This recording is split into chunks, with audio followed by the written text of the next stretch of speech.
Ladies and gentlemen, boys and girls, welcome back to Basketball Conference, the ACC Football Podcast. My name's Joey Weaver. He's Cam Underwood. Cam, week 11, got some games to preview. How you doing? You ready to go? Yeah, man. Glad to, get called up from AAA to the big show. Glad to be here with everybody. I told y'all in the comments a couple weeks ago I was boycotting until you saw my face on screen and my voice in the microphone. So here we are making it happen. Two of the three super friends back together. Let's do some podcasting magic, Joey. Hell yeah, man. I was going to say, I prefer to think promoted from comments as opposed to AAA, but yeah. Cam, you're the best. Appreciate you joining us tonight. Yes. People know Cam, obviously, from all of our Miami content over the years, stateoftheu.com, managing editor. No Mike, no producer Scott tonight. They are both traveling for family business, although they have committed to joining for Saturday Night Live recap. So keep it tuned here. Yeah, they're going to be after a full day at a well-known theme park, we'll say, that is currently in a dispute with YouTube TV. We'll put it that way. So I'm sure that they will be in wonderful shape for that, but unavailable tonight. Cam, gracious enough with his time to join us. And, I'm sure there's one or two things we probably got to talk about, Cam, relative to the jacket that you're wearing, but we'll get there. We got N. Dennis in the chat already. Hi, Cam. Hi, Cam. Yeah. Hey, look, I'm here, guys. So yeah, hi, Cam. That's right.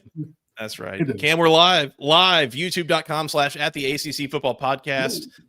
It is about 10:45 on Wednesday, the 5th. We got a lot of games ahead of us to preview, but before we do that, I was going to start us with a Rhoback Lookback tonight, if you're good with that. Let's make it happen. Let's do it. As a reminder, use promo code GOACC20 at checkout for 20% off your first order at Rhoback.com. All sorts of super high-quality polos and athleisure wear, hoodies. They got the game day collection for almost every school in the ACC. Highly recommend checking them out.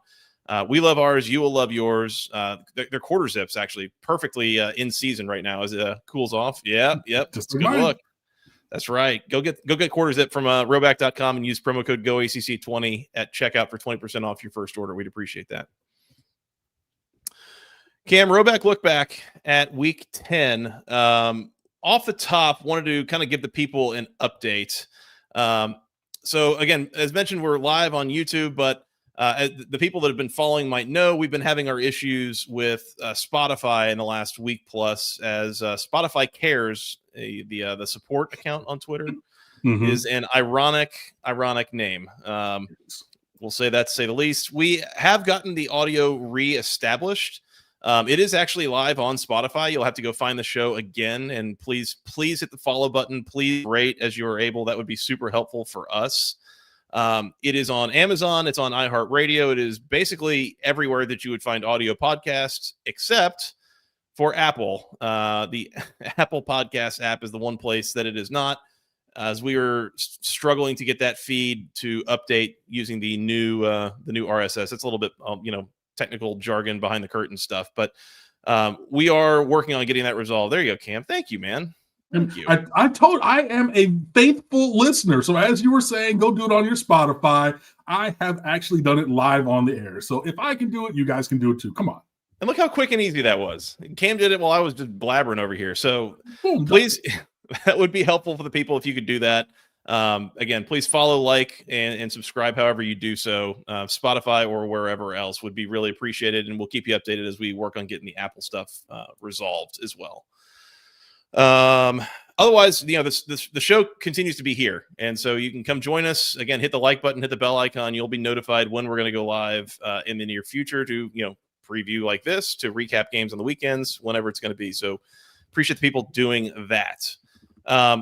Cam, something else going on that we just alluded to was the YouTube TV Disney ongoing nonsense with ESPN. That continues. I haven't seen any sort of resolution. It seems like YouTube TV is holding the line. It is a little bit funny, as we kind of briefly discussed before we came on here, because this becomes particularly relevant for the ACC, who is, if this year is the first time that we're doing the adjusting conference revenue payout dividends by TV ratings in part.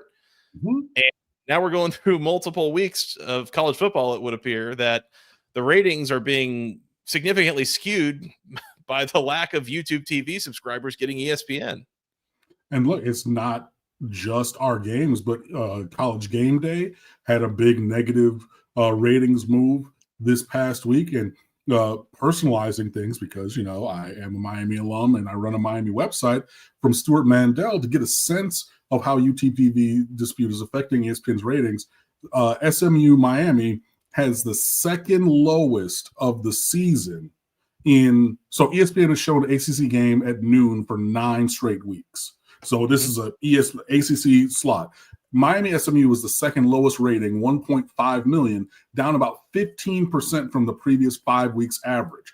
To which I quoted and said, okay, you're actually taking money from the Miami Hurricanes by doing this. And I mean, yes, I personalized it and centered Miami in there, but whomever is going to be in that slot, which is a set it and forget it, good ratings slot for this conference, is now being adversely affected. And, when you have the SEC, they're going to figure that out because they're going to put the games on ABC, and, you can figure out ways to get to ABC, even though it's a Disney property. And then, CBS obviously is not included in the dispute, but that's going to have an impact, and Miami was, coming into that week, I believe the 7th highest watched team in the country this year, but that's going to now go lower because, you have a 15 to 20%, lowering in terms of that. So this is going to be something that's going to continue to be felt. And like I said, it affected game day, it affected Monday Night Football as well. I thought maybe the Monday Night Football was going to be the thing that pushed, them together. And they said, nah, buddy.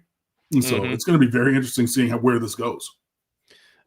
It certainly seems like this is an ESPN extortion tactic, trying to get people either to convert over to their app or, really, really put the pressure on YouTube to pay them a whole bunch per subscriber or whatever. But we'll see. The other thing I saw is almost $500. Wait, it's like $150 to $200 million a month based upon $15 of your YouTube TV times the number of subscribers per month. So a couple $100 million a month, a couple $1 billion over the year. YouTube was like, yo, we can keep that Skrilla. You know what I mean? I know it's, Google Alphabet company, but they would be very happy keeping those billions of dollars while, Disney tries to pull a power play.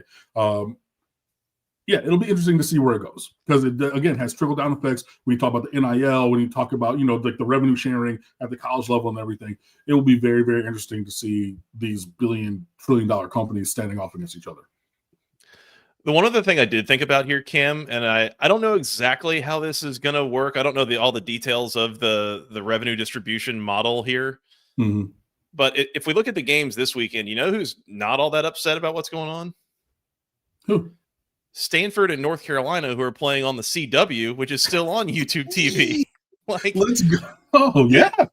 Do the CW underdogs get a boost now because they've still got YouTube TV covered?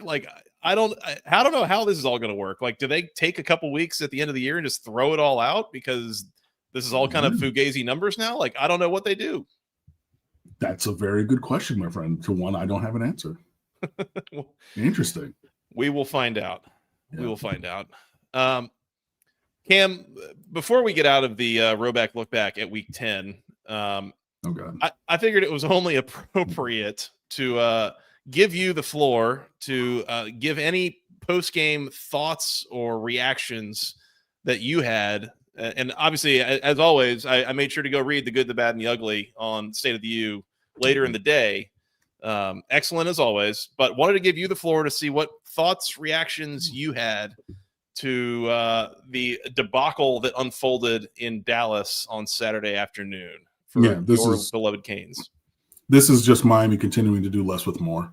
You saw it against Louisville. That's a game you win if a quarterback doesn't throw 4 interceptions. I know that there are penalty issues. I've just taken the personal viewpoint after some, a lot of people were like, oh, all you do is cry about penalties years ago. So I said, look, I'm going to evaluate the play and I'm not going to talk about the penalties. Now it's come full circle. People are like, oh, you're ignorant of the game because you don't mention penalties. Hey, you can't have it both ways, but whatever. But if Miami completed the plays that were in front of them, take all the penalties away, the fact that you got a fumble and recovered it inside the 10 on the first play of second half, you're about to go score, that got wrongly, very egregiously wrongly overturned. Fine. Take all that away. JoJo Trader's wide open up the seam. You can't catch the ball. It gets bobbled and tipped into a SMU interception, right? Even though they give up a lot of passing yards, they take advantage of situations when the ball gets tipped around, and they have a lot of interceptions. And you saw that skill right there. But if you make that catch, you're dominating that game. You're up 7-0. You keep going, you go score. Cool. You had penalties that killed 2 drives within the 30. Cool. You had a touchdown in the hands of your superstar tight end, air quote, air quote, air quote, who people associated with people who work in the program continue to tell me and others behind the scenes, Elijah Lofton is full stop the best player on the team. Malachi Tony? Mm-mm. Ruben Bain? Mm-mm. Anybody else you want to name? Mm-mm. Elijah Lofton. Ball hits you in both hands in the end zone. And you think on a spot route, in zone coverage, they're just going to watch and say, well, you can clearly have that. I know it's a contact game, and I know that he got hit, but you drop that ball, boom. That cost you 4 points right there. So again, if Miami made the plays in front of them, ignoring everything else, you still go and win that game. And I'm not even talking about the last play when JoJo Trader got tackled and dry humped in the end zone by a SMU defender in front of the back judge, and he looked at it and he was like, wow, that's a really interesting pin down position that you have on that player, and didn't throw a flag. I'm not even talking about the pass interference up the sideline where the defender grabbed Keelan Marion's arm with 2 hands, yanked and pulled because he was butt naked open by 3 steps. The side judge and the back judge both threw the penalty flag and then said, you know what? I don't feel like calling a penalty there. I'm not even talking about any of that. But all those things did happen and affect the game, right? Because I sound like Dabo. True. Like, I'm not blaming the calls for the loss. I fear that Dabo really cooked when he went on against the referees. He really, really did. He knew what he was doing.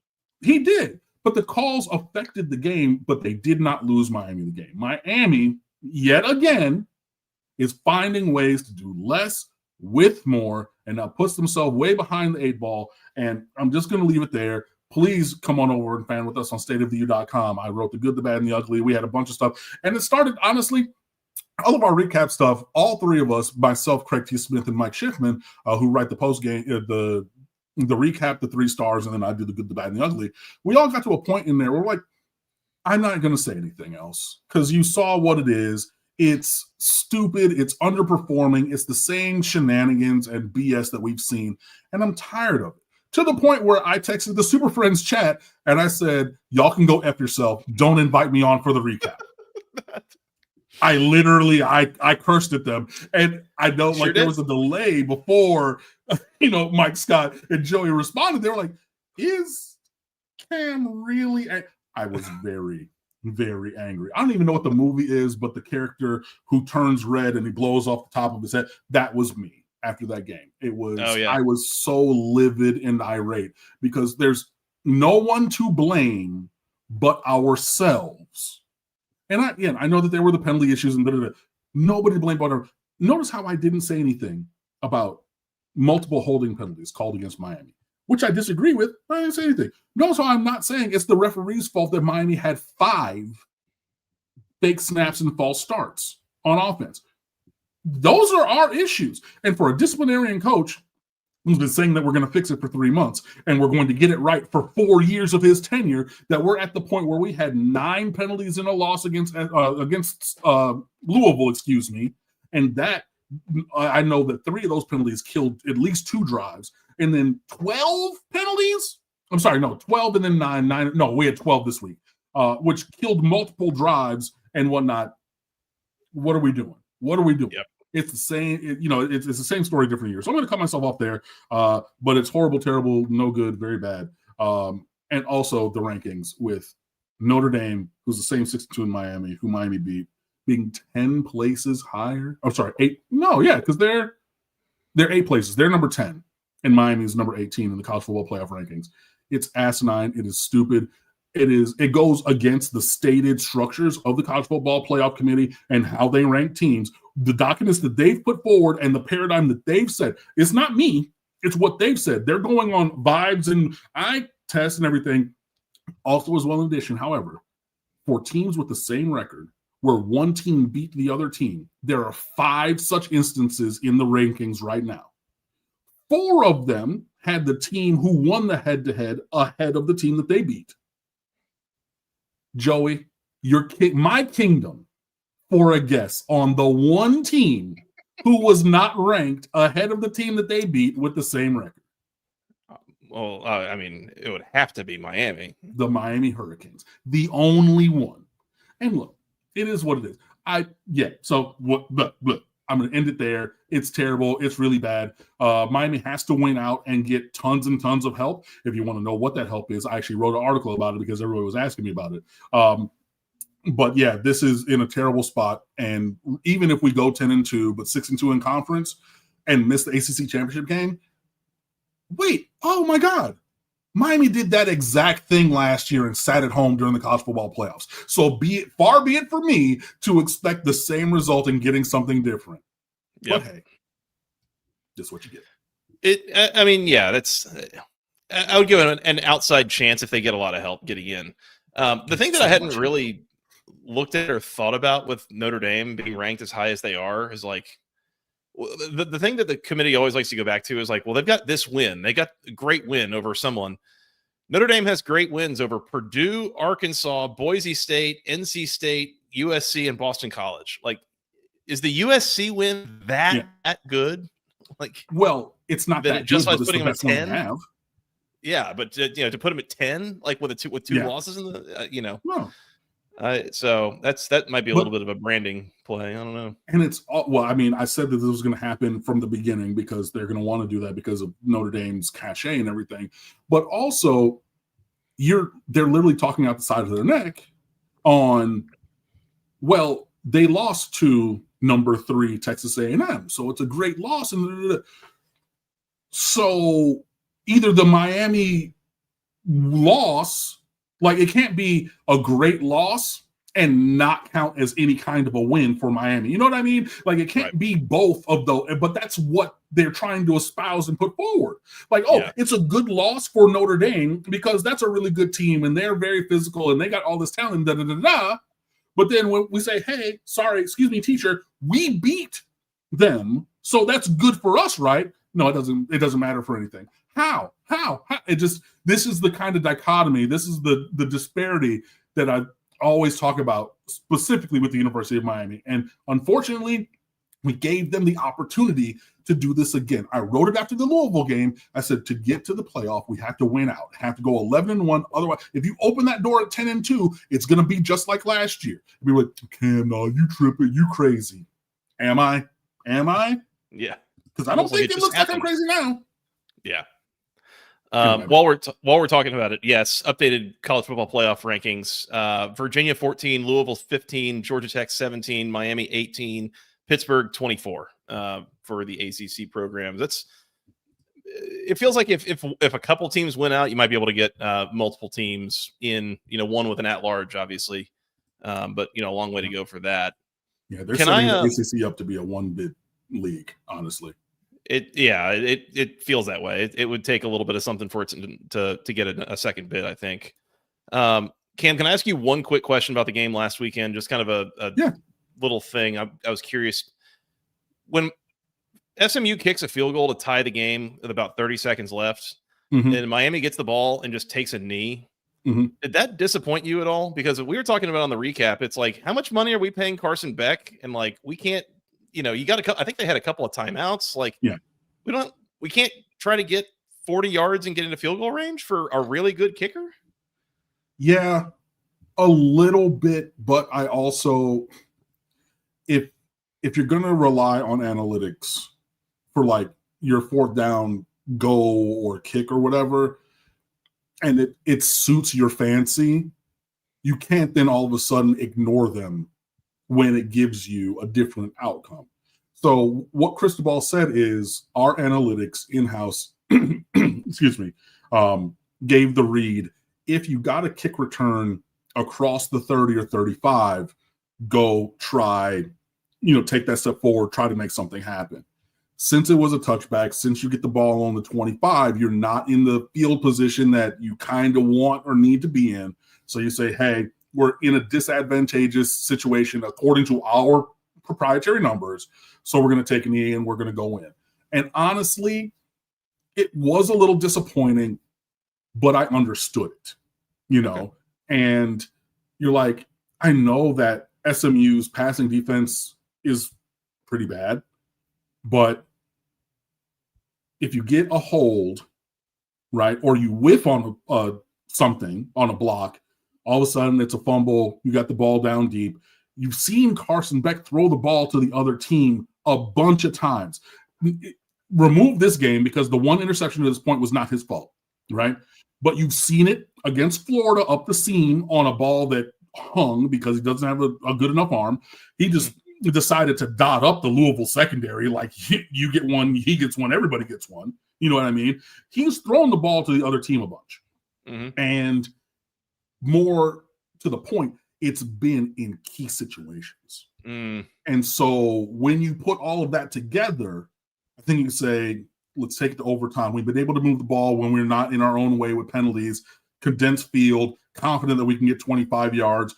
They'd run for negative yardage on the day in the regulation of the game, did SMU. So you figure, okay, you get that. Maybe in a shorter field, Kevin Jennings doesn't have the room to dot you up in the passing game like he did in the open run of play in the field. So it all made sense to me, but I do understand the reaction because I shared the same reaction initially of like, that I wish that we did, but I understand being a little bit cautious there because, yeah, if he throws one to the other team and that's in that point and you lose in regulation, it's a louder conversation than it even is at this point.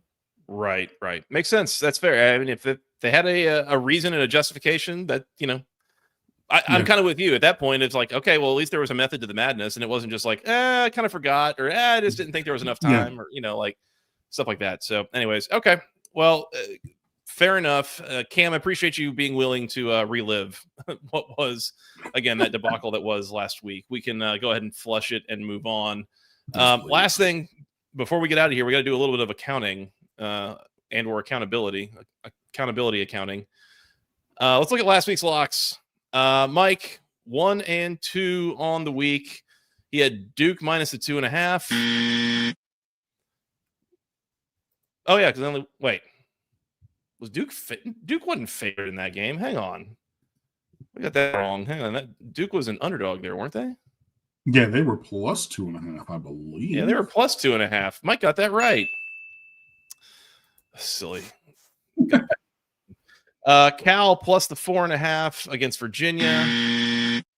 That's a bad beat, Scott Van Pelt. And Georgia Tech over 58.5. Nobody was playing defense in that game. 2-1 on the week. That makes him 10-15 on the year on locks. Let me update that one. Thinking about it. Getting a comeback one lock at a time. That's right.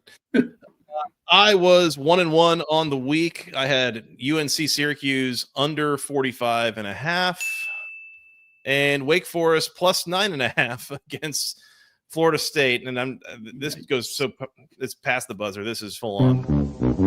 Not even close.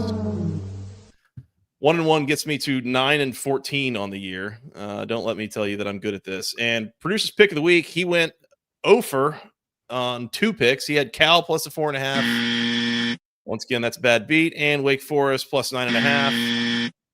0-2. He is now 3-8 on the year. Is producer Scott. But don't you worry, Cam, because we got picks from Mike and Scott. We got their locks for this week. So they are, we're riding the horse yet again, seeing if we can. I don't know where that analogy was going to go. Anyways, Cam, you good to move on? Talk about week 11? Yeah, man, let's do it. Week 11, we got 7 games to talk through. We got 13 ACC programs in action. We do have an out-of-conference game with the Blue Devils of Duke up in UConn, taking on UConn and the Huskies. We got 4 ACC teams on bye weeks this week: Georgia Tech, NC State, Pittsburgh, and Virginia Tech. So a good time for a bye for Georgia Tech. I'll say that. coming off of the debacle. ACC being gracious with bye weeks, not having 2 and 3 weeks in weeks 5 and 7. Wow, look at that! What a wonder that is. I think there were 3 different teams that had that. Like North Carolina had bye week, Clemson bye week, Miami had bye week, Florida State bye week. I don't really know what the hell that was, but I think it was Duke was the third one. I think Duke. Yeah, I think Duke was the other one. So I don't know. In any case, Cam, let's get into it. We're going to just work in chronological order here, starting with the early games. At noon on the ACC network, the SMU Mustangs on the road taking on the Boston College Eagles. SMU an 11.5-point favorite here. Totals 55.5. Cam, this is the red bandana game for Boston College this weekend. That's going to be a big deal. And producer Scott already declared this, so I'm just going to go ahead and call it out right now. Boston College, the home field apparel home dogs of the week. Use promo code GOACC24 at checkout for 15% off the first order at homefieldapparel.com. All sorts of great vintage apparel. Cam, I got to tell you, this feels like a hell of a trap spot for SMU. Coming off of that win last week, now going on the road at noon in Chestnut Hill to play a Boston College team that might be playing with their hair on fire, considering the circumstances, and a shot to knock off SMU. You nervous for the Ponies here? No, I think that Boston College is one of the worst teams in captivity. They're a team that I pick against every single week without fail in my ACC SEC Picks League. This, I get the emotion of the red bandana game. That's why my eyebrows went up when you said, because I know that they played some strong games, against Florida State a couple of years ago, and they've had even a couple upsets on red bandana week. I just don't think that they got the dudes, regardless of what week it is. So for me, I'm going to take SMU minus the points. So to win and cover. I have an alternate thing that I wanted to, an additional thing that I wanted to use as a lock. Can I do that? Yeah. Oh yeah. Come on. So SMU to win and cover. That's my pick. One of my locks of the week, and this goes directly against Scott. So I guess this is going to be a fight. Boston College team total under 21.5. Lock it up. You better lock it up. No, you lock it up. You lock it up. Lock it up. Lock it up. Please. You said under 21.5? Yeah. There you go. All right. It's on the sheet. It's a lock. It's official. Let's go. Going team total unders on Boston College is not usually a bad idea, at least not right now, with the way things have been going for the Eagles. Yeah. And I don't think that they're built to take advantage of what SMU does poorly on defense, which is stop the pass. And so without inability to do that, I struggle to see where they're going to score enough points to make that happen, either versus their team total or just in general against SMU. So yeah, Mustangs to win and cover, BC team total under the number. What do you got? I haven't seen yet. Do we know who's playing quarterback for Boston College in this game? Is this a Grayson James game? Is it a Dylan Lonergan game? Like, are we going to flip a coin in the locker room before, during warmups? Like what? I don't know what before every drive. You know what I mean? Like, hey, Rochambeau, rock, paper, scissors. Okay, you beat me. Go ahead. Yeah, exactly. Yeah, drawn straws. I don't know what we're doing. I'm gonna take the points with Boston College here. And to your point, like schematically, I don't really have a great reason for doing that. Okay. There's not a lot that I have seen Boston College like consistently do well from week to week. I mean, they've had some good drives here and there with both quarterbacks in, but it's been a real consistency issue, I think, for the Eagles in particular on offense. This is me seeing SMU again. This feels like a bad spot for SMU, coming off an emotional homecoming win, storm the field, upset, all that, to then go on the road, a sleepy noon spot against a presumably fired up Boston College team. I think this is a good spot for Boston College to at least put a scare into SMU. I don't know if they'll necessarily get a win. They haven't won an ACC game yet this year, remember. And there has been some signs that they are quitting on Bill O'Brien. So again, this feels like a risky pick, but I'm going to just in this spot, give me Boston College to keep this a little bit close. I think more than anything, what I feel good about, and I think the only way that this is doable is we got to go under 55.5 here. And for various reasons, I just don't know that Boston College is going to score a ton either way. I'm going to trust that SMU isn't going to run it up. And if it plays out the way that I think it will, it'll be kind of a low scoring slog of a football game. So I like your team total under 21.5. I think that's a good pick. Give me under 55.5 in this game, and let's lock that up, Cam. You better lock it up. Nice. You better lock it up. No, you lock it up. Lock it up. Lock it up. Lock it up. Please. And while we're at it, Mike is on Boston College as well, and he also is locking up under 55.5. You better lock it up. No, you lock it up. Lock it up. Lock it up. Lock it up. Please. And while we're at that, Oh boy. producer's pick of the week, under 55.5 in this game. You better lock it up. No, you lock it up. Lock it up. Lock it up. Lock it up. Please. Now, thankfully, producer Scott left us a little gift before they left on their traveling. This calls for this sound coming out, Cam.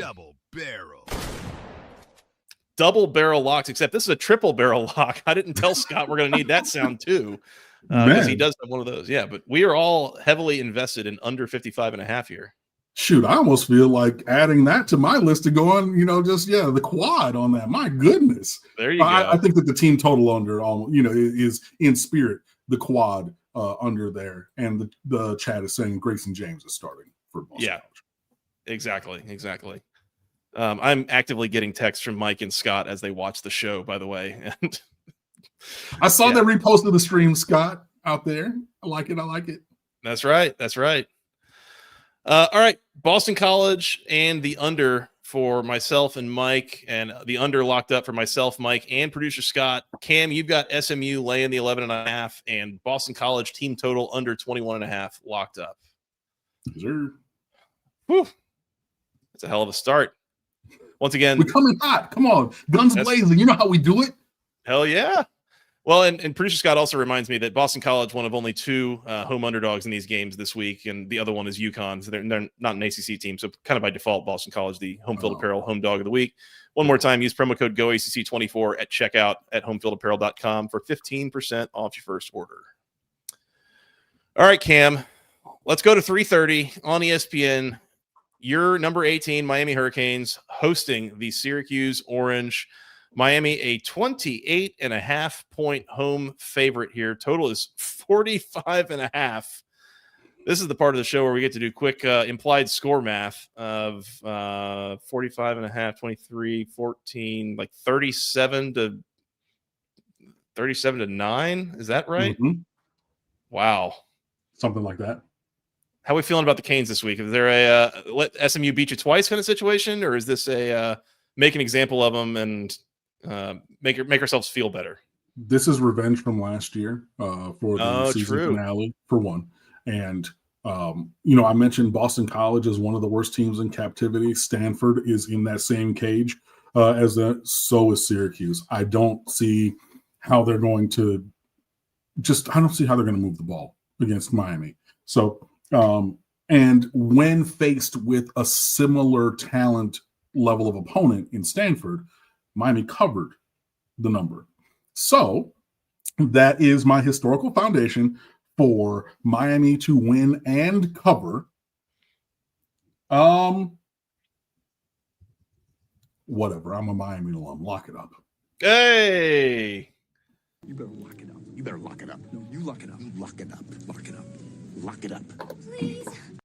And I have two other plays for this game because I thought that Sicko mode also went here. So I got a couple other things. One, Syracuse team total under 7.5. Oh. Yeah, dog. Yeah, I did it. Ooh. I did it. So we are going to, excuse me. Team total over 7.5. So I think they get one early and then they get a field goal late. So team total over 7.5, just because, backups, third stringers, shenanigans. So that's my one secondary play.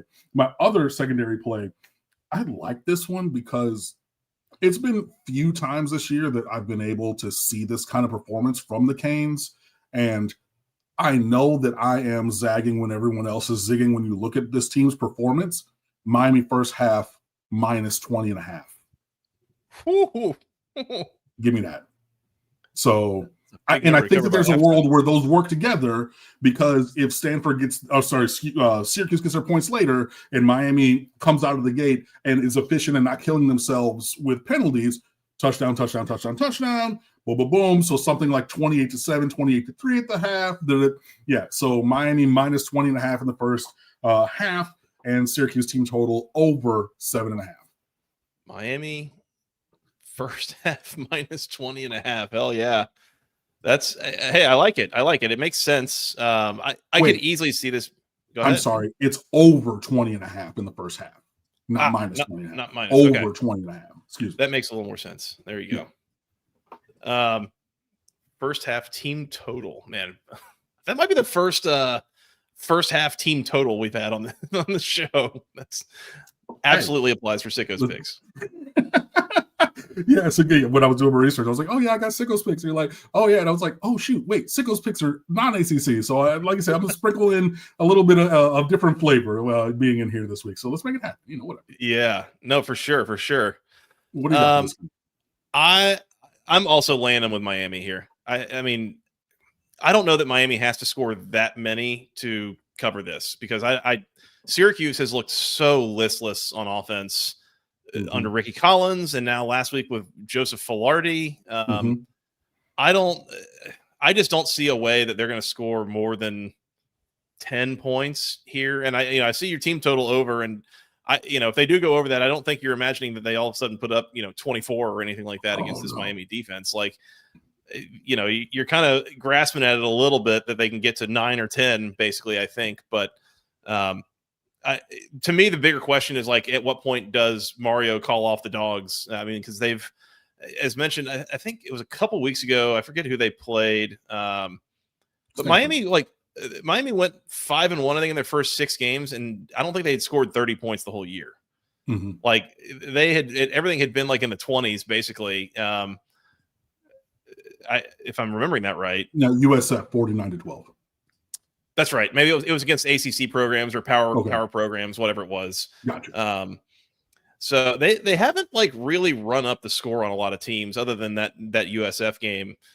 So I wonder if you get to 35 or 38 and you kind of just park it. Can Syracuse kick the back door in a little bit? We'll have to see there. But yeah, give me Miami and give me the under. That's a really low total. I'm just kind of banking on Syracuse not really being able to score much of anything here. So no locks for me. That's just an enormous number to have to lock up. But Sure. Miami in the under. I don't see any way that Syracuse is going to even make this competitive. So naturally they'll be up like 10-0 at the end of the first quarter, and we'll be just, what the hell is happening? It will be a quiet rage, because I go to these games and I sit in the press box, so I cannot be a fan.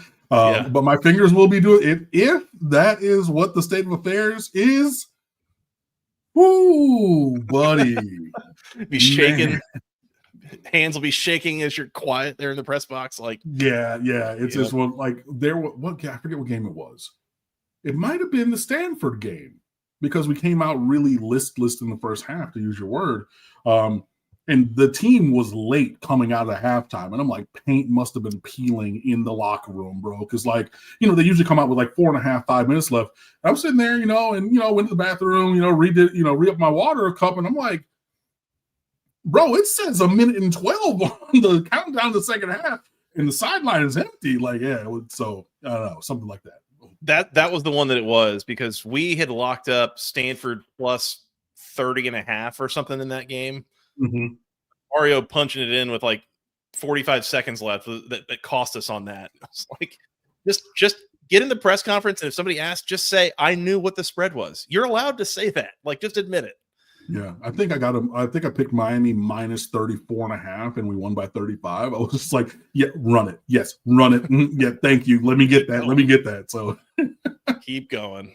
Yeah, I feel your pain. I was in the press box for Georgia Tech's game where they gave up, what was it, 52 points or something to Middle Tennessee State back in 2012. Bro, don't talk to me about Middle Tennessee State. They just went up top against Manny Diaz's Miami again from that game. So yeah, no thank you. Fun fact, you know who the offensive coordinator of that Middle Tennessee State team was? I do, but it's not coming to me. If I'm not mistaken, it was Buster Faulkner. If I'm remembering that right. I don't know if I'm right on that or not. Might have been. Might have been. But yeah, the literal record-setting passing day ever in the history of Middle Tennessee State at the expense of the University of Miami. Yeah. Somehow. Anyways, somehow, some way. Mike is probably just trolling you here, Cam, but he's on Syracuse plus the 28.5 and also on the under. So I don't I don't know what the reasoning is. He didn't give me any context on that, but he's on Syracuse plus the 28.5. So we will see. No, I mean, he sees what a lot of people see, which is a very pedestrian offense that tries to focus on efficiency over explosiveness and shoots itself in the foot to take itself out of scoring range in multiple times. And so it will be a closer game than we think it should be. I understand the logic, and it's not really even that much of a troll. I get it. You get a ton of points. I mean, you're allowed to take them. It's fine. Absolutely. All right. Miami in the under for me, Syracuse in the under for Mike, and Cam has Miami minus 28.5 locked up, along with Syracuse team total over 7.5 and Miami first half team total over 20.5. No, we'll get to that. Hey. Okay. Oh, yeah, this is not even scratching the surface of the real sicko picks. Wait till you see those, you guys. Oh, goodness. I got to keep up with you. Like, you guys keep coming up with some really nasty stuff.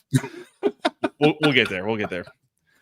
Also at 3:30, this one's on the CBS Sports Network, noted ACC Sports Channel. The Duke Blue Devils on the road in, is this Hartford? I forget wherever. Where is it? Storrs, Connecticut, isn't it? Storrs, Connecticut. Taking on Jim Mora Jr.'s UConn Huskies. Duke, a 9.5 point road favorite here, total 66.5. That's a big number. That's a lot of points on the road, Cam, against like a decidedly competent UConn team. Mm-hmm. Are you buying Duke here?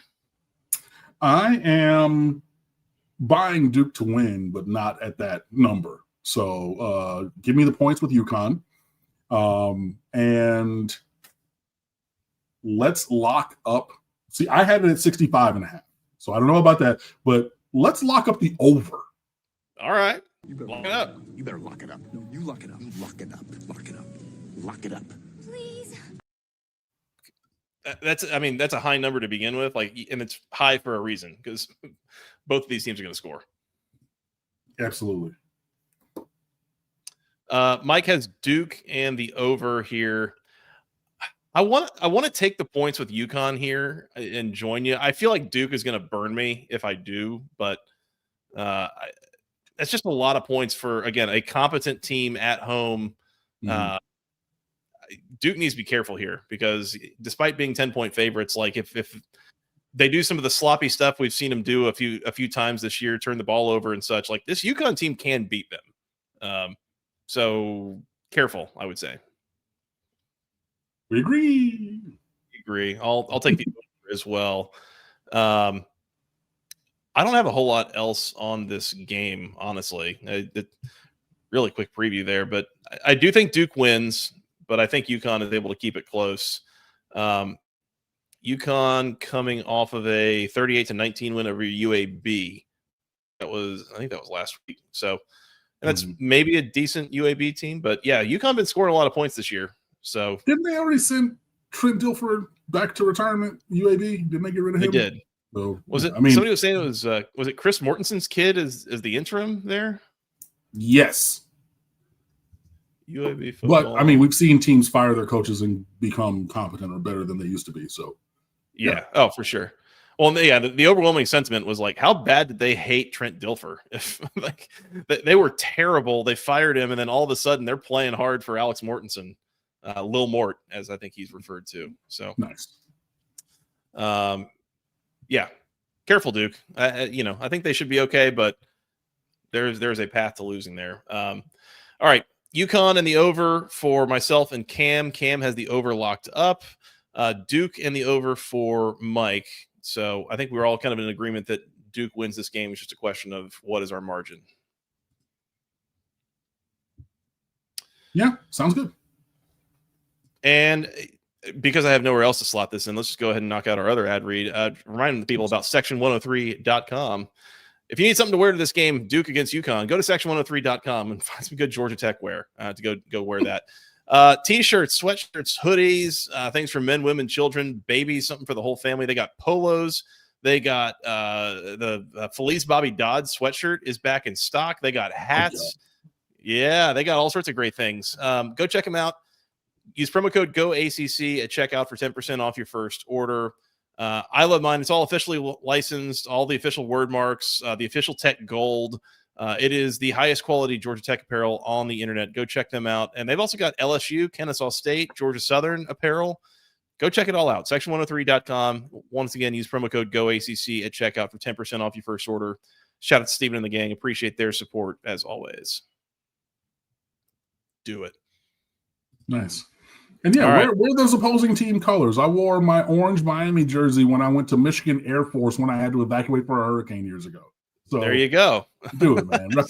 Rep a team. Rep your team. Yeah, whoever. Rep Joey's team. Exactly. Rep my team every time. Come on now. Absolutely. And most importantly, support Steven. 4:30. I don't know what this time slot is. At 4:30 on the CW, which explains a lot. Yeah. The Stanford Cardinal on the road in Chapel Hill taking on the North Carolina Tar Heels. North Carolina, a 7.5 point favorite, totals 41.5. Okay, look. I realize that North Carolina has been playing better, and by that I mean they've been playing defense better. Mm-hmm. And that's a lot. Like that's obviously helping them and keeping them in games. They got a win last week. Stanford going across the country. Stanford has been pretty bad. I'm not laying 7.5 with North Carolina here. They don't deserve to be favored by more than a score, Cam. Give me Stanford plus the 7.5. I don't know if they win this game necessarily. I can easily see this being a rock fight. I think Stanford might be a little bit better than the people want to give them credit for too, by the way. Like they were absolute cheeks to start the year, but like they have found some competence, I think, here at the midpoint of the year. So give me Stanford plus the 7.5 to keep this close. Totals 41.5, absolutely under on that. This could be a real rock fight situation in this game. We disagree. I'm going to take North Carolina minus 7.5. I don't love it, but I've said it a couple times already on this podcast. One of the worst teams in captivity, the Stanford Cardinal. To that end, and I know that there is a quarterback change, which could end up being my undoing here. Say it with me, everybody. Stanford first half team total under 7.5. Yeah. Stanford first half team total under 7.5. Wow. Lock it up. Wow. Yeah. You look at their performances with Elijah Brown or without, that's been about it. So even if it's 7-7 going in the half, which is really kind of what I'm looking towards, 7-7 or maybe a Carolina 10-7, I'm on that. I just got a text from Mike. Jesus Christ, Cam.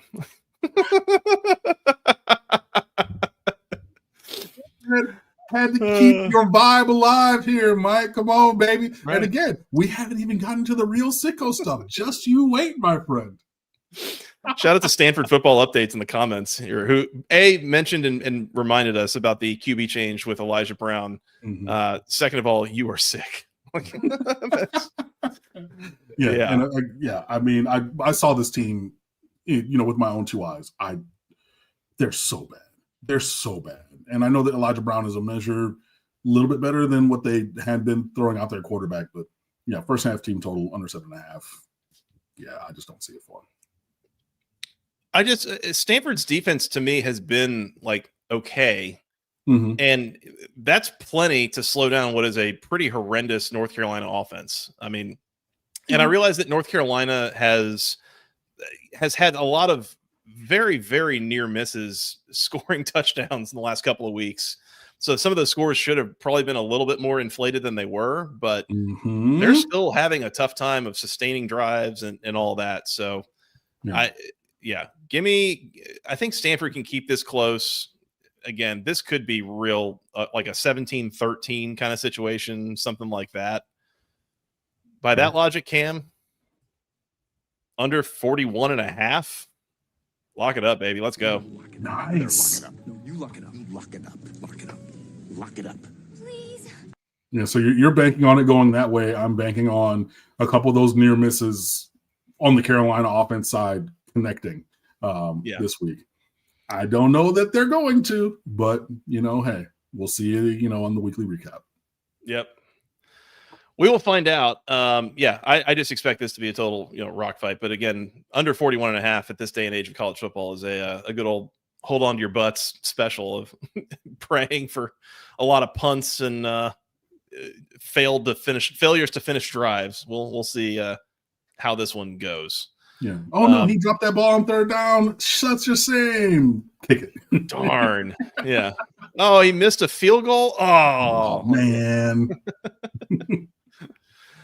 All right. Mike has Carolina and the under here, by the way. So Stanford and the under for me, and under's locked up. Carolina and the under for Mike. Cam, you've got Carolina and Stanford first half team total under 7.5. You're welcome. Yeah. No one is going to take Stanford outright from Stanford football updates. No, thank you. I mean, Mike and Cam are laying them with North Carolina here. It won't catch me laying more than a touchdown with this North Carolina team right now against basically anybody. Sure. It's entirely possible in my mind that Stanford could win this game. Like, especially if the Elijah Brown thing is, a real shot in the arm to that offense. Like, and again, I thought the offense has improved over the course of the season. It's a little surprising to me. Like, Ben Branson, was there an injury there? Am I remembering that right? Hang on. Yeah. Yeah. Okay. Didn't he get dinged against Miami? Isn't that why he left? Or in another game also, I think? I think he was like carted off the week before Miami and then played against Miami. Injury and 3 picks against Pitt is what it was. So it was the week before. Got it. Yeah. Okay. All right. Time to make the change. Yeah, that's fair. That's fair. So we'll see. I mean, maybe it's the shot in the arm that the offense needs. And at that point, yeah, entirely possible Stanford could win this game. Like, I'm not going to tell you they couldn't beat North Carolina. But again, going all the way across the country, Carolina's defense probably the best thing in this game of the 4 units, at least the way that they've been playing. Yeah. So I'll say it's close, but no cigar. But again, Stanford could absolutely win this game in my mind. All right. Good to move on here, Cam. Yes, sir. Let's do it. Let's go to the night slate. 7:00 on ESPN. The ACC's primetime real estate matchup here. The Wake Forest Steamin' Deeks on the road in Charlottesville, taking on the number 14 Virginia Cavaliers. Virginia, a 6.5-point home favorite here. Totals 47.5. That is a low total. Virginia, we've talked a lot on this podcast, Cam, about Virginia having been on a magic carpet ride this year. And I'm not here to disparage. I'm not here to tell you that they can't keep it going. But I just kind of waiting on, and this is the Atlanta sports fan in me, I'm just waiting on the other shoe to drop all the time. Cam, is it this week? I believe that it's this week. Luck has to run out for this team. They've been on some real dark magic type stuff, and I just don't. And it's really not even about this matchup. I just think that, the other shoe is coming, and I'm going to predict it this week. So give me Wake Forest. We're going to take those points to win outright. On the field. Yeah, we're going to win. Yeah, Wake Forest to win outright. I know that they played a terrible game and got their doors blown off by FSU last week, but they're coming off of before that, a hard-fought upset over SMU at home. They've been in a couple other games where it's just, the same kind of thing we're talking about with North Carolina, about just a couple of plays here and there not going their way. I just think that luck runs out in Charlottesville. Wake Forest plus the points and win outright. I like it. Mike is also on Wake Forest plus the points and the over. I was looking at this, Cam. obviously, I mean, the big moment of the season for Virginia was knocking off Florida State on that Friday night. Do you know how many home games Virginia has played since then, since that night? 0. 1. Okay. They beat Washington State at home coming off a bye week. Otherwise, it was at Louisville, at North Carolina, at Cal. So this is where in this spot, and again, with the way that this Wake team has been playing, aside from last week, which was a complete debacle, I was with you. I wanted to take Wake at least, to keep it within 3 to 4 points, and again, keep this close game thing going for Virginia. But I think Virginia is going to be really fired up to play at home here, which they have really not been able to do very much in a month now. And with the way that Wake was just totally dominated from start to finish last week, starting to get some questions about the quarterback situation and all that, I think this might be a good formula for Virginia to have a good moment and look good against an opponent that can be dominated if the right things happen here. So I'm going to lay the 6.5 with Virginia and say that they win this by at least a touchdown, but I think they could easily win this by double digits, and not for any real particular scheme reasons or matchup reasons, but again, just kind of the vibe of the way these teams have been playing. Again, it feels like this should be one where Wake could come in and cause some problems. I wanted to pick that, but I think just the way that Virginia getting a home game and an ACC opponent and all that, and being a top 15 team. I mean, when's the last time? Probably 2019, if I had to guess. But give me Virginia. I'll lay them, and I'll take the over. I think by that metric, I think if Virginia is able to light them up a little bit, give me Virginia. I think maybe like 31-24 or something like that. 31-21.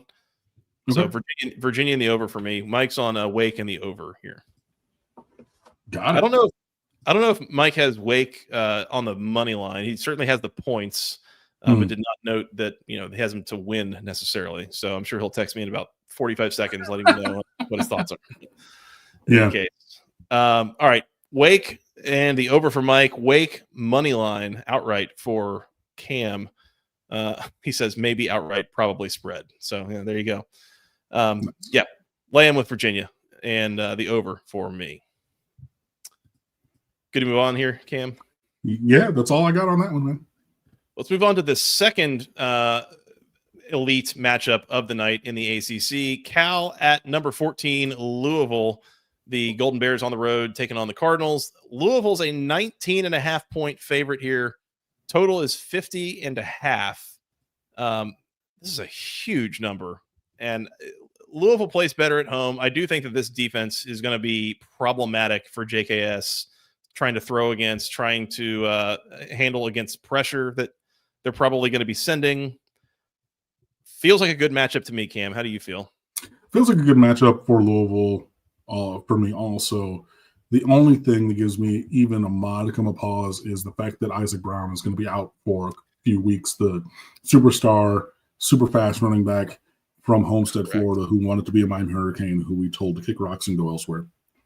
And then but I digress. 170 on the ground or something like that. What was it? I forget how many it was, but it was like 175 total because he had a catch or whatever. But yeah, that's fair. Cool. Anyways, that kind of factored into my calculus when I was picking this game, but I like him being there was part of my initial evaluation, just because if you give even a half of a sliver of daylight to him, you're looking at the back of his jersey.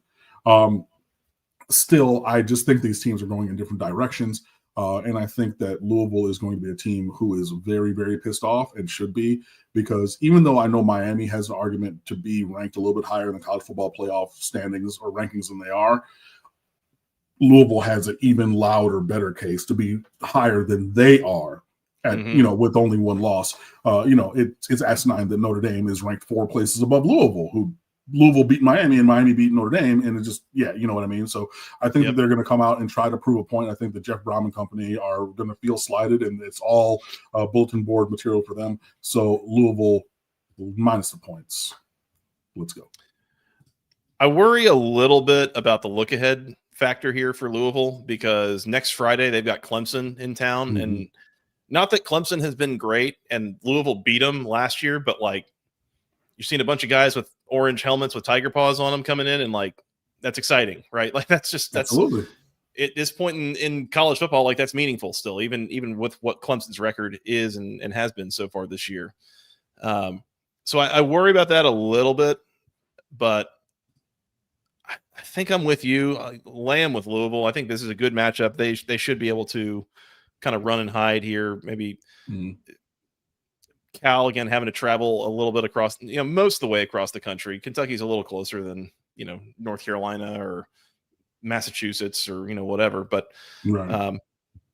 yeah, lay 'em with Louisville. And I think if you like Louisville, you probably like the over. Yeah. So give me Louisville in the over. That's what Mike has as well. Cam, you're on Louisville minus the 19.5. And the over. Let's just take it, the whole package there and everything. But yeah. Yeah. But that's a big number. I don't want to. I really don't want to lock that up. Like let's see what happens. We'll see what happens. Yeah, I agree. But I mean, just to piggyback onto the Clemson point, you're still beating the ghost of Boogeyman who has haunted you forever. It's like when Miami finally broke the 7-game losing streak to Florida State. I know Florida State wasn't Florida State championship, Florida State, Jameis Winston, crab leg Florida State at the time, but that's a team that still haunted your dreams. You know what I mean? Right. Like they were the Boogeyman. And when they're that kicked, then why do you think that everybody loves beating Miami now?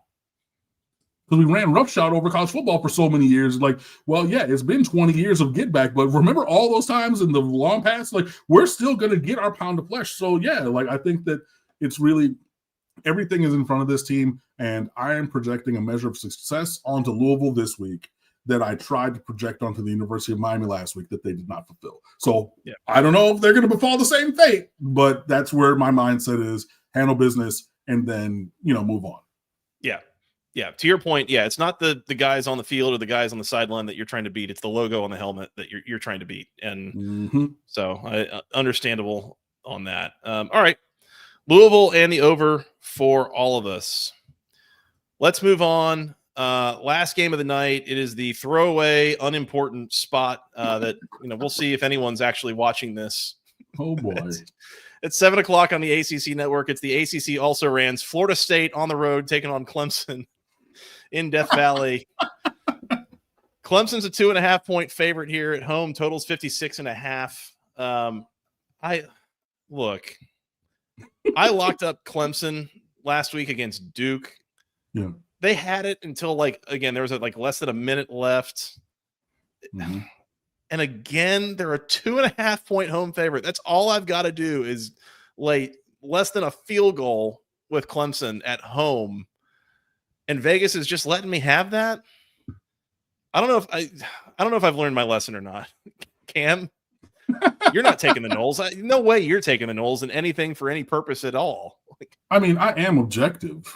So when I think it, is advantageous to do so, I will pick them, including picking them against Stanford, and they lost. Because I did pick Florida State that week. I am not making a mistake this week. Clemson lay. Oh, Clemson minus the 2.5. Mike texted me and demanded that I read on air, quote, "These teams effing suck." And he didn't say effing. He's also not wrong, but yeah. I don't know that he is. Yeah, like to your point.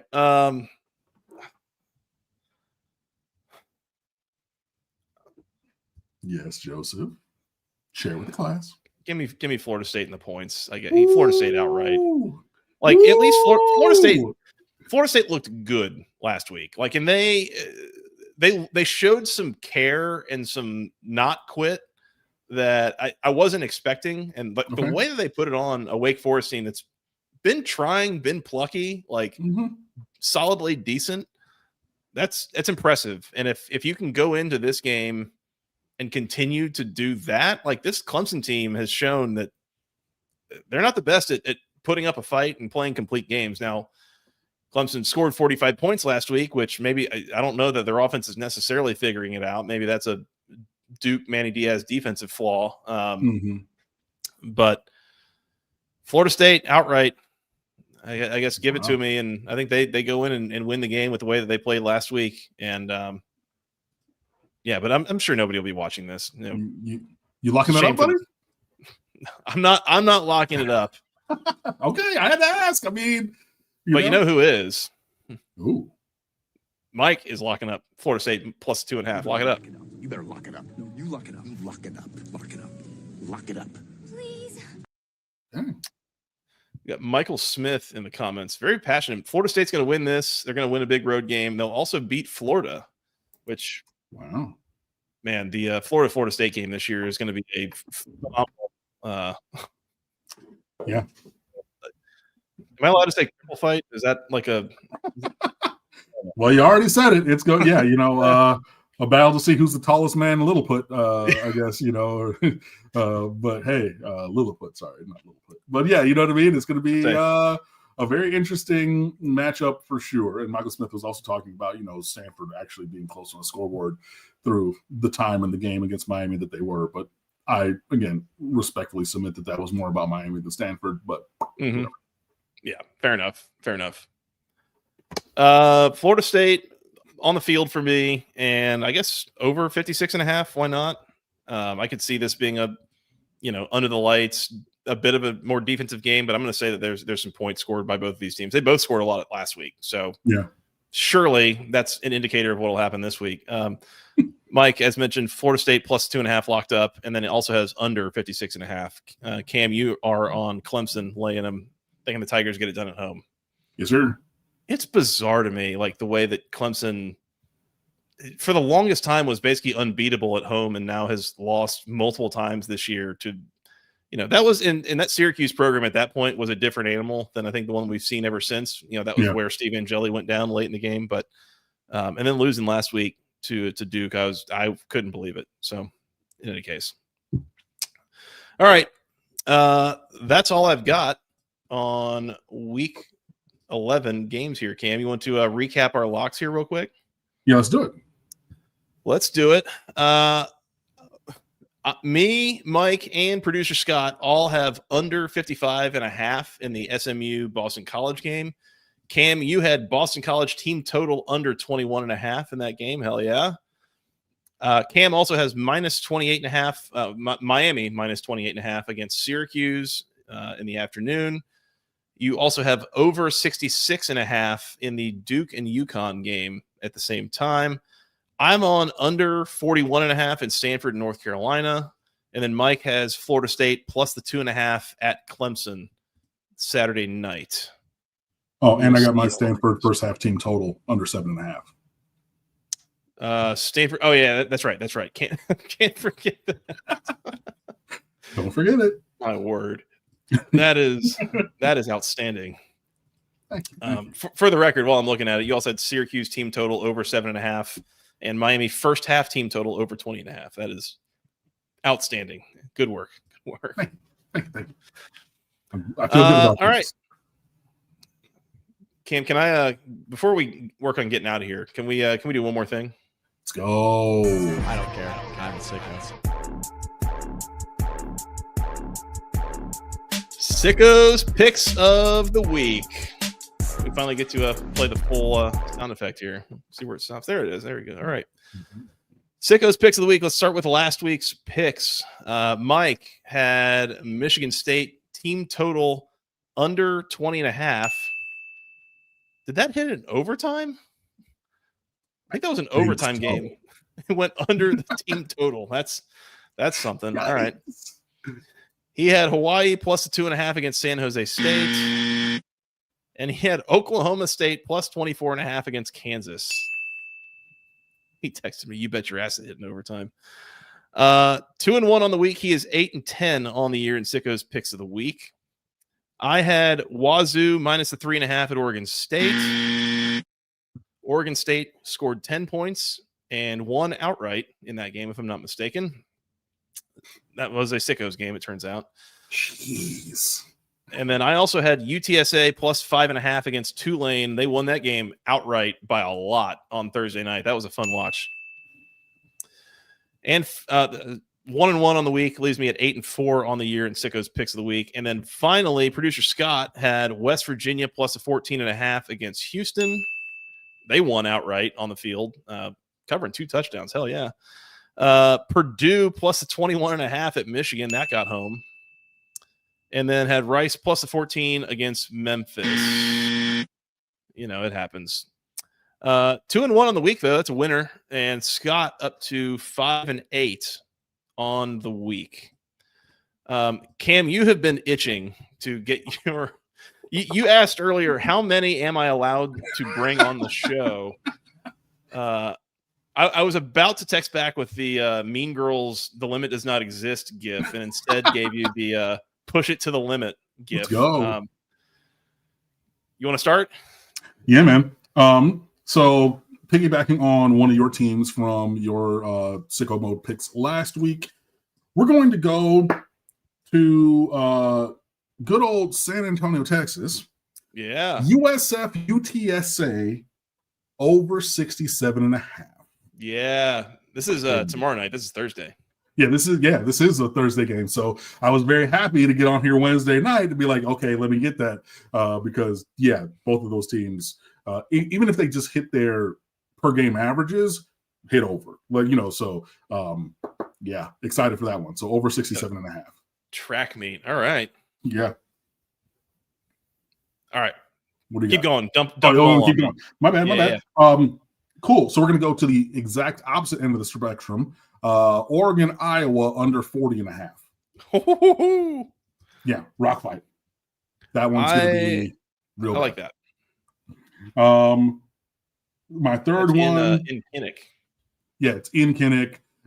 You know, it's a big physical team. They play great defense always and everything. Oregon is good, but I don't necessarily think that they're super duper high flying. And we saw that against Indiana. I think that, you know, Iowa played Indiana very close. They have a comparable kind of a defense. They present some of the same issues that Indiana did. And then they're scoring more points than they have been, you know, since they got rid of Nepo Baby offensive coordinator. But I don't think that it's going to be a whole, you know, big, real, you know, pinball on the scoreboard. So yeah, under there. Also, a theme, Auburn team total under 19.5 on the road at Vanderbilt. That was my dream school that was just a little too expensive. So I went to Miami, which is another private school, and I still paid a lot, but still. I was going to say, not much cheaper. Hey, look, that $5,500 that I couldn't, you know, bridge again, it was enough. You know, per year, I believe that was, but still. So it ends up being, you know, 20-something times. Anyway, so that's 3. 4. I really like this one. Charlotte team total under 13.5 at East Carolina. Under 13.5 at East Carolina? Yes, sir. Right. And for those who are laughing and all kinds of stuff, where is it? Scoring offense, find Charlotte. Charlotte averages 17.5, and that includes a couple really big numbers. So, like, yeah, I could see that one. So we're going there. And my 5th and final Sicko Mode pick, because this is the Basketball Conference ACC football podcast, I had to go back to the spirit of where this began. Even though our hero Scott Loeffler is no longer there, Bowling Green and Directional Michigan, the direction being Eastern, but Bowling Green at Directional Michigan, first half total under 26.5. Yeah. Get the Bowling Green reference on here. Hey, look, I was here from the inception of that. I knew that I had to bring the energy back. So, yeah, those are my 5 Sicko picks. The Directional Michigan one, as a native Michigander, like, I had to give a Directional Michigan action pick. So, yeah, feel really good about those. I know that those are sick. Mike and Scott, you're welcome. I look forward to going 5-0 on all of those. I love it. We had a Louisville fan in the chat. I think it was during the recap this weekend that was asking, like, why do you guys have all these goofy awards about Louisville coaches? And I was like, I almost can't remember at this point, like having to go back into the lore of this show where it started. It's just so ubiquitous at this point. It's like, who remembers where the phrase came from? Like, look, it gets harder to explain every day. What do you got for the Sicko Mode, man? Let's see. I want to go to, I don't even know what town this is, Newark, Delaware. And this one is a producer Scott special, by the way, because the Louisiana Tech Bulldogs are on the road taking on producer Scott's Delaware Blue Hens. The Blue Hens catching 6.5 at home. Cam, I think this might be a wrong team favored situation. Give me Delaware catching 6.5 at home. They might win that game on the field. Delaware's been good this year. I looked at that game and I considered that one, so I like where you're starting out, my friend. I was going to say I have not been detailed enough to get into like all the team totals in the first halves and those things yet. Still, we're dipping toes into the water. We're not like fully jumping in quite yet. Okay, that's all right. Give me Delaware plus 6.5 at home. They might win that game on the field. And then can we go to the Big Island? Ooh. Late at night, it's like 11 o'clock Eastern start. The San Diego State Aztecs on the road taking on the Hawaii Rainbow Warriors. Mm-hmm. Hawaii, like low-key, not that bad. San Diego State, full-scale good. That is a good team, and they have been whipping ass this year. They for those, if you know, they've been officially declared a wagon. And I'm riding the wagon this week, Cam. Give me let's lay the 7.5 with San Diego State against Hawaii in the middle of the night as we're trying to get back from the day that was. I love that. San and y'all Diego know State. my college football 25 dynasty, not this year's game, but last year's game, was San Diego State. So that does my heart good for what was my coach's alias, Dre Watson or something or whatever. Yeah, man, let's do it. Go ask. There you go. I think I'm gonna sit pat with 2. Okay. I start getting in trouble when I really start extending myself here. But all right, Mike lets me know that he is on UAB money line plus 118 at Rice. They are an underdog. I like that pick, by the way. Like UAB playing with a little bit of fire, and Rice, don't know if they deserve to be favored in any given situation. So, right. And then I can't. But before you say this next one, I looked at it and I looked at myself in the mirror and I said, "There's no way you're going to do this." And then Mike has it on his sheet. I can't even go off, Mike. Go off, King. I love it. How many points does this team need to score for this to come home?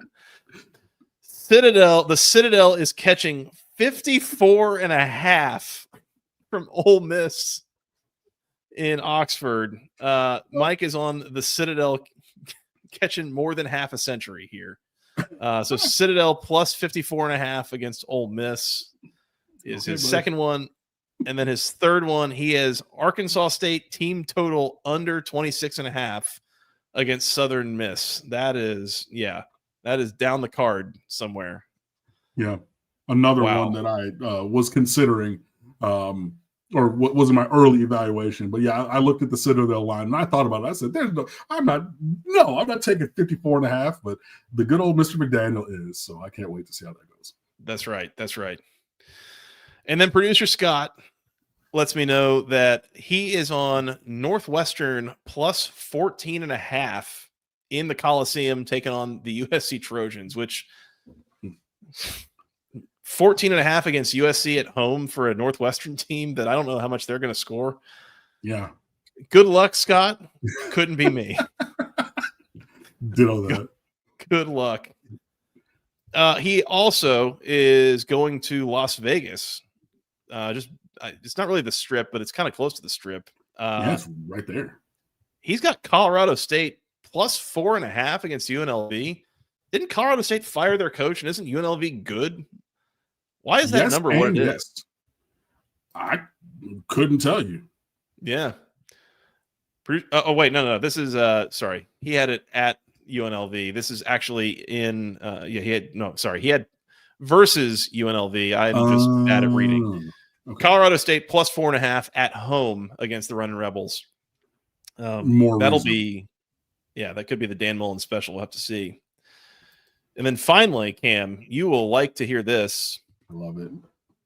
He is also on Charlotte team total except it's over 13.5 against ECU.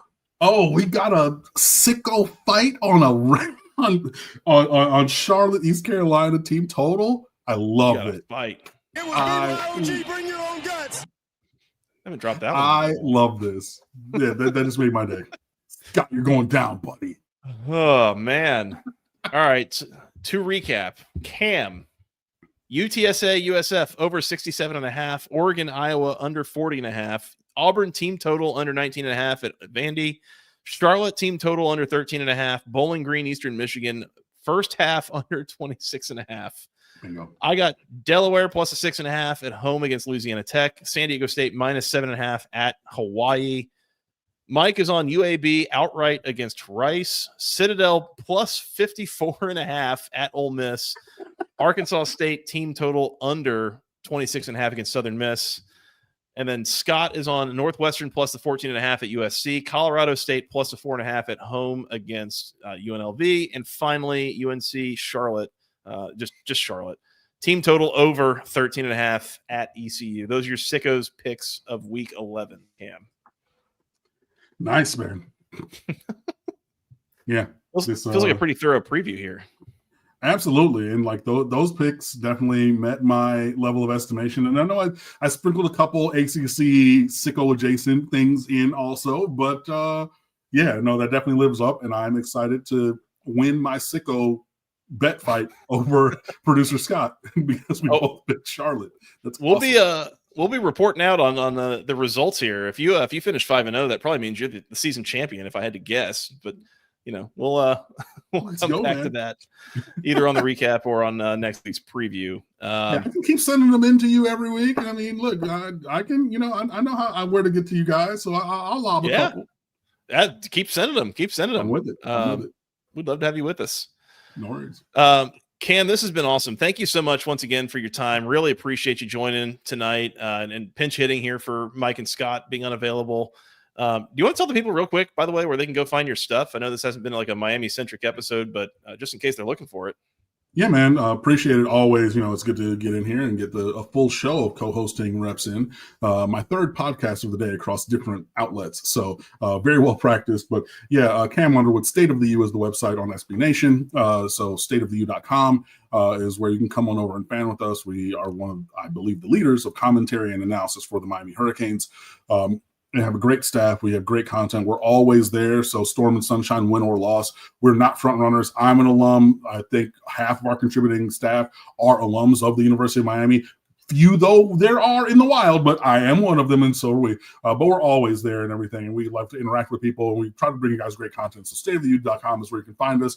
I'm on Twitter at Underwood Sports, just like my last name. And through there, you can find the website's Twitter, which is at the State of the U, because there was somebody doing State of the Union commentary when we first got on Twitter, so we had to add the, which I'm from Michigan. I hate the in things, but we had to do what we had to do. So exactly. So the State of the U on Twitter and everything. So yeah, I'm always there talking about a variety of stuff, whether it's cooking shows or video games or sports across all my accounts. So yeah, and I'm usually now that I've been back on screen and on the microphone, I will lift my embargo and everything. So I'll definitely be in the chat for the recaps and things with you guys watching and everything. So yeah, thanks for having me. It's been a lot of fun.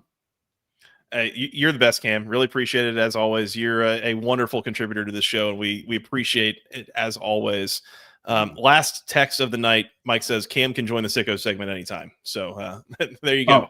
Sign me up. I will. I don't know that I'll be on screen, but I will be sending in at least. I won't do 5 a week. I'll probably maybe do 2 or 3. But you got me for the rest of the season. Boom. Hell yeah. Let's do it.